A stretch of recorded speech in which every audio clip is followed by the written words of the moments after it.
Human psychology ఒకటిను contemporary youth లో ఉండే అవును ఆ ఫోలిడ్ నేచర్ ఉంటుంది కదా, దాని మీద ఆధారపడి దాన్ని రిలేటబుల్గా ఉండే పర్సన్స్ కావాలి.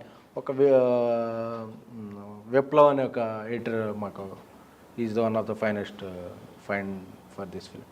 తను దొరికాడు, తను మాతో మింగిలాడు. అక్కడ నుంచి మళ్ళీ కొత్తగా వచ్చేవాడు, మళ్ళీ ప్రాసెస్ స్టార్ట్ చేయాలి. సో ఇవన్నీ కూడా డెలివరీ చేయడానికి చాలా ట్రయల్ అండ్ ఎర్రర్ పీరియడ్.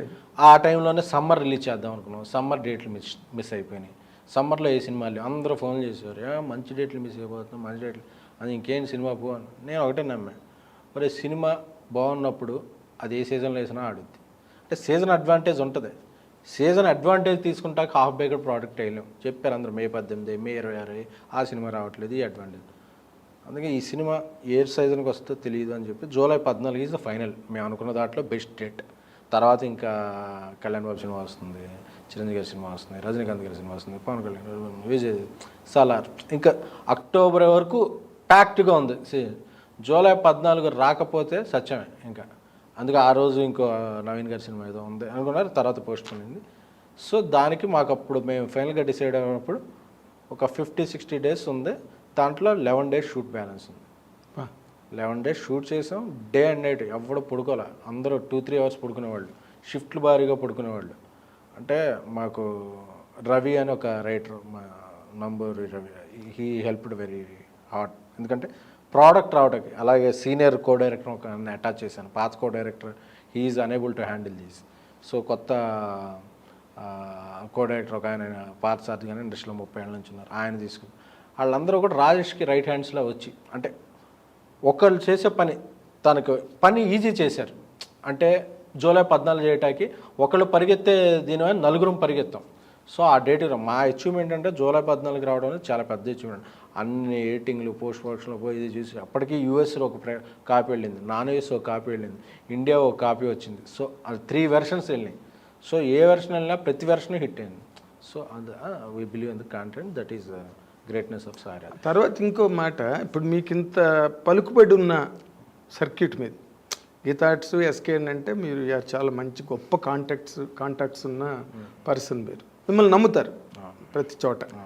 ఇంతకన్నా మంచి కాస్టింగ్ మీరు ఊహించలేకపోయారా? ఊహించినా దొరకలేదా? అంటే ఓకే, సినిమా రిలీజ్ అయిన తర్వాత వాళ్ళు అద్భుతంగా చేశారు. నేనే నా ఇంటర్వ్యూలో చాలా చోట్ల చెప్పాను, బయట చెప్పాను. బట్ యాజ్ ఏ క్రిటికల్గా ఒకసారి ఆలోచిస్తే మీరు ఇంతకన్నా మంచి కాస్టింగ్ మీరు ఊహించలేకపోయారండి? అంటే మంచి కాస్టింగ్ అన్నది ఎప్పుడు ఏదవుతారంటే వాళ్ళు మంచి నటులు అయితే అది మంచి కాస్టింగ్ అని నమ్ముతారు. అంతేగాని వాళ్ళకి మంచి రీచ్ ఉంటేనో, లేకపోతే వాళ్ళు ఇంకా ఇంతకుముందు హిట్ సినిమా చేసి ఉంటేనో అది మంచి కాస్టింగ్ అన్నాను. పైగా ఈ సినిమా నేను ఫస్ట్ టైం గీతాట్స్ బ్యానర్ కూడా వేయలా టైటిల్స్లో. మాస్ మేకర్స్ని నేను మారుతి బ్యానర్ పెట్టాం, తీసాం. అంతా ఒక ఫ్రెష్గా వెళ్దాం అంటే నా అరవింద్ గారు చెప్పారు, నాకు ఛాన్స్ ఇవ్వండి, నేను ఇండివిజువల్గా ఒకటి చేసి నిరూపించుకుని వస్తాను. ఎందుకంటే ఎప్పుడు చేసినా మీ షాడోలోనే ఉండటం అయిపోతుంది, మీరు అలా ఉండాలి, నేను ఇలా ఇదవ్వాలి. బట్ నేను ఒకసారి నాకంతా చేతికి ఇస్తే నేను ఎంతవరకు ఫుల్ఫిల్ చేయగలను అనేది ఒకసారి నేను ఛాన్స్ తీసుకుంటాను. He agreed, accepted and he funded Sampath. So అన్ని రకాలుగా ఉన్నారు. బట్ చేయటం అంతా నేను చేయటంలో నేను రాజేష్ అనుకుంది కొత్త వాళ్ళకి వెళ్దాం. అంటే ఇప్పుడు ఏ బ్యాగేజ్ ఉండకూడదు వాళ్ళ మీద, వేరే ఉన్నాయి అనే ఆనంద్ నాకు ఫస్ట్ నుంచి తెలుసు. తను ఎందుకంటే గ్రేట్ యాక్టర్, తను అంటే నెక్స్ట్ డోర్లో ఉంటుంది. తన ఆనంద్లో ఒక ఇన్నోసెన్స్ ఉన్న ఒక అమాయకత్వం ఒక ఉంటుంది. అతను మోసపోయాడు, మోసం జరిగింది ఇదంటే ఆడియన్స్ కనెక్ట్ అవుతారని నేను నమ్మాను.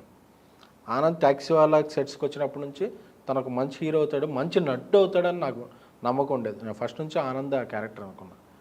అలాగే ఒక తెలుగు అమ్మాయిలు, ఎందుకంటే తెలుగు అమ్మాయిలు ఎవరు ఎక్కువ పెట్టవు అంటే వాళ్ళే రావట్లేదు కదా తెలుగు అమ్మాయిలు, దొరకట్లేదు. నాకు తర్వాత తెలిసింది తెలుగు అమ్మాయిలతో పెట్టుకుంటే ఏముంటాయి ఏంటి ఇబ్బందులు ఏముంటాయి, అసలు ఏంటంటే ఇబ్బందులు అంటే ఇవి ఒక 6-7 తెలుగు అమ్మాయిలతో పనిచేశాను ఈ రోజుల నుంచి. ప్రేమగా చిత్రం, రొమాన్స్, మన ట్యాక్సీ వాళ్ళ, ఒక 5-6 ఫిలిమ్స్ నేను చేసినప్పుడు తెలుగు అమ్మాయిలతో ఉండే సౌకర్యాలు ఏంటి, ఇబ్బందులు ఏంటి అవన్నీ తెలుసు. అయినా సరే నేను ఒక తెలుగు అమ్మాయిని ఇంట్రడ్యూస్ చేద్దాం మళ్ళీ అనుకుని, ఎందుకంటే ఒక హోమ్లీ మామూలుగా ఒక నెక్స్ట్ డోర్ ఉండే అమ్మాయిని తీసుకుని ఈ టర్న్ చేస్తే ఎలా ఉంటుంది అనేది. ఇంతకుముందు 2-3 అమ్మాయిలు కూడా అడిగాం, సో వాళ్ళు ఏంటంటే మేము పెద్ద హీరోతో చేస్తున్నాం, పెద్ద హీరో ఛాన్స్లు వచ్చేస్తున్నాయి, లేదు మేము అని చెప్పి రిజెక్టెడ్ ద ఫిల్మ్. బట్ అంటే ఈ కథ చెప్పడం జరిగింది. ఒక ఇద్దరు ముగ్గురు అమ్మాయిలు చెప్పడం జరిగింది, తెలుగు అమ్మాయిలు. ఎవరండి ఆ హీరోయిన్లు? బాగోదు అంటే చరిత్ర ఇంత హిట్ అయిన తర్వాత దే ఆల్సో ఫీల్ రిగ్రెట్ కదా, సో వాళ్ళని రిగ్రెట్ చేయడం ఇష్టం లేదు. అంటే సినిమా ఫ్లాప్ అయితే చెప్పేవాడిని, సో వాళ్ళ డెసిషన్ కరెక్ట్ కాబట్టి చెప్పాడు. ఇప్పుడు హిట్ అయింది కాబట్టి I don't want to make them regret. So అంటే వాళ్ళు అప్పటికి ఆల్రెడీ దే ఆర్ రిగ్రెటింగ్ కదా, వాళ్ళు ఇప్పటికీ నా టచ్లో ఉన్నారు. దే ఆల్సో ఎక్స్పెక్ట్ మేము అనుకోలేదు డేట్స్, అంటే పాపం వాళ్ళు కూడా వేరే సినిమా చేయటం ఇలా వచ్చింది. సో ఏదైనా ఎవరికి ఏది రాసి పెట్టి ఉంటుందో అది రాసి పెట్టి ఉంటుంది, ఆ రాసి పెట్టుకున్న దాన్ని నిలబెట్టుకోవాలి అంతే. సో అలాగా వెళ్ళాల్సిన సందర్భం ఇది కూడా. ఈ కాస్టింగ్ అయితే నేను ఐఎమ్ హ్యాపీ. అంటే మొదట్లో ఏమనుకున్నారంటే ఆనందం పెట్టినప్పుడు విజయ్ దేవరకొండ పెద్ద హీరో, సినిమా ఇండస్ట్రీలో జరుగుతున్నది ఏంటి, ఒక పెద్ద హీరో ఉంటే వాళ్ళ తమ్ముడో వాళ్ళ మేనల్లుడో లేకపోతే వాళ్ళు ఇంకోటో వాళ్ళకి చాలా ఈజీగా పుష్ వస్తుంది ఇండస్ట్రీలో. విజయ్ దేవరకొండ తమ్ముడు అంటే ఈ సినిమా కొంతవరకు హెల్ప్ అవుతుంది, చిన్న సినిమా కాబట్టి అందుకని పెట్టారు అనుకున్నారు చాలా మంది. సినిమా మీ చెవిలో పడిందో లేదో నాకు తెలియదు, మీ అందరం విన్నాం అది. బట్ మీరు ఆనందం చూసిన విధానం వేరు కంప్లీట్గా, అది ప్రూవ్ అయింది సినిమాలో అఫ్ కోర్స్. కానీ ఇప్పుడు అసలు వైష్ణవి అన్న అమ్మాయిని మాత్రం ఇట్ ఈజ్ ఎ మ్యాజిక్. అది మీ వల్ల లేకపోతే రాజేష్ వల్ల అన్నది మీరు చెప్పాలి. రాజేష్ అమ్మాయిని ఫైండ్ అవుట్ చేశాను, నేను అమ్మాయి రాజేష్ ఇద్దరం మళ్ళీ మ్యూచువల్గా ఒక ఫోటో షూట్ అది చేసాం, అన్నీ చేసాం. ఈ అమ్మాయి డెలివరీ చేస్తుంది అంటే మాకు చాలామంది చెప్పారు ఆ అమ్మాయిని పెట్టుకోవద్దు, నాకు శాటిలైట్ ఓటీటీ అనేది చేసుకుంటారు, పాపులర్ ఫేస్ ఉంటే వీళ్ళు అంటే థంబ్నైల్సే మాకు ఇంపార్టెంట్ ప్లాట్ఫామ్లో స్ట్రీమ్ అయ్యేటప్పుడు. సో ఒక popular face or known face will get you more prize for the product అని చెప్పారు. బట్ ఐ బిలీవ్ ఎవరో ఎక్కడో ఏదో రిస్క్ చేయకపోతే వీళ్ళు ఎక్కడి నుంచి వస్తారు, ఎవరు ఇస్తారు? సో ఆ రిస్క్ నేను ఫస్ట్ నుంచి తీసుకుంటాను. నాకు ఎందుకంటే తెలుగు అమ్మాయిలంటే కొద్దిగా సాఫ్ట్ అన్న, సో అందుకని చెప్పి వీళ్ళని నేను ఇప్పుడు నెక్స్ట్ సినిమా చేసే ఒక 2 సినిమాలో కూడా తెలుగు అమ్మాయిని ఇంట్రడ్యూస్ చేస్తున్నాను. ఓకే, సో ఆ chance I want to take. అందుకని చెప్పి అంటే ఇప్పుడు మీకు బాగా డిమాండ్ ఎక్కువైపోయి ఉంటుంది కదండి మామూలుగా, ఫోన్ల వరద మీకు ఇప్పుడు. ఎందుకంటే ఇప్పుడు ఇద్దరు వద్దన్నారు, ఈ సినిమా పెద్ద హిట్. ఇప్పుడు ఇంకా కొత్త అమ్మాయి అసలు పండని పండు లాంటి ఒక అమ్మాయి, ఆ అమ్మాయిని తీసుకొచ్చి మీరు ఇంత క్యారెక్టర్ చేంజ్ చేసి ఓ మహానటి రేంజ్లోకి తీసుకెళ్ళిపోయారు అమ్మాయిని.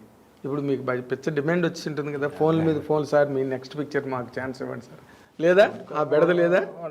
అంత రేంజ్ అయ్యేది, బట్ చాలామంది అడుగుతున్నారు.